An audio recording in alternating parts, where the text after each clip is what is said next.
Boxing has always had kings. Some wore gloves, some wore suits, some talked a lot, some said very little. But now, we have Turki Alalshikh.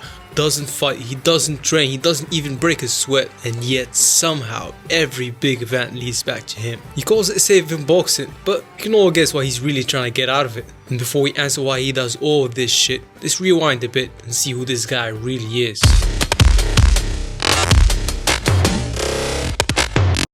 Turki bin Abdul Muhsin al-Sheikh, a Saudi power broker whose rise came from a background in security and administration. Turki became the entertainment czar, the smiling face of a rebranding campaign built on blood, fireworks, pop concerts, and global sports. But behind all this glitter, there's a darker current. Critics and human rights observers report that outspoken figures and critics of his work have faced intimidation, imprisonment, or even disappearances. One former inmate of Al-Hara prison claimed there was even a tutu wing, named after Turkey's nickname, Tutu, where people jailed for criticizing him were allegedly held. Some poor guy was, allegedly of course, arrested just for tweeting at Turkey mad that his soccer team lost. No politics, no nothing, just football talk. Whether coincidence or consequence, the message is clear. The machine is very sensitive. Whoever speaks against it gets trouble.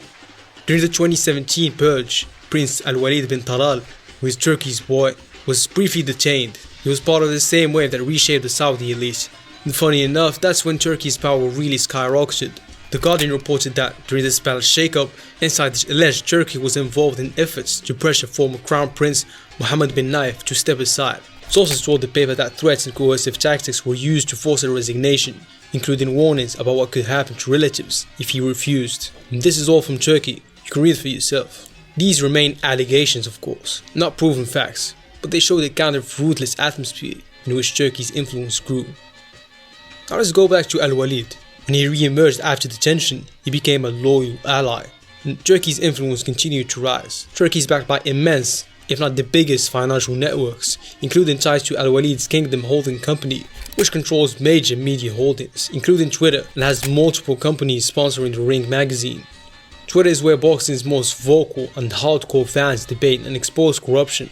Some analysts allege that concentrated media ownership can subtly influence narratives or quietly limit criticizing voices. The combination of money and platform control shows how far-reaching Turkey's power could be, and how global the game he's playing really is.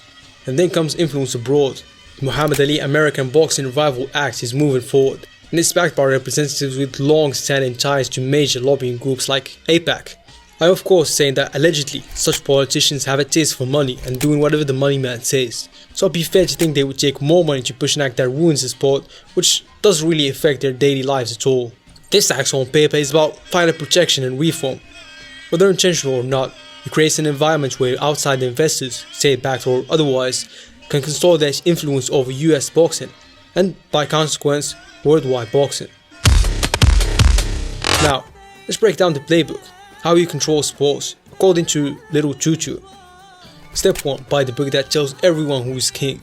In late 2024, Turkey snagged Ring magazine, the most prestigious media outlet in boxing. It's used to decide legitimacy. Now it decides what Turkey thinks is legit. Step 2. Tweak the law. Enter the Ali Revival Act. Like we said before, it sounds so noble, but in the fine print, it's a green light for unified boxing organizations. And again, in plain English, fighters will become slaves to the biggest organization that takes over, after the act is in action of course. Step 3. Lock down the press. Reporters get sidelined, their credentials denied, and the message is pretty clear, because ring or you won't come at all. Step 4. Simplify the belts. 4 belts? No, that's confusing, that's too many. It is what's ruining boxing. Not the cowardly delusion of fighters, not the white collar issues, not the hard-headed promotions, not even the loss of interest in the sport. But 2 belts. Now that's perfect. 1 shiny ring belt, 1 new unified title. They call it clarity, but in reality, it's a monopoly framed as efficiency. Step 5. Make it all feel normal. Grand arenas, lights, fireworks. Fans cheer, fighters smile. And behind it all, Little Tutu orchestrates the frame, deciding which stories, which rankings, which fights get the spotlight. It's so easy to manipulate a fight's outcome when you're the money man sitting ringside.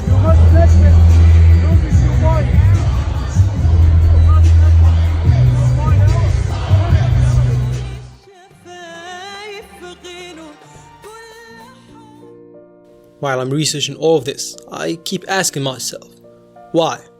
Why blow billions on a sport? Why finesse a world where one Google search could expose the plan? Well, because spectacles distract. Rome knew it. MBS knows it. Boxing is the perfect global billboard. Shiny and thrilling. The fights are real.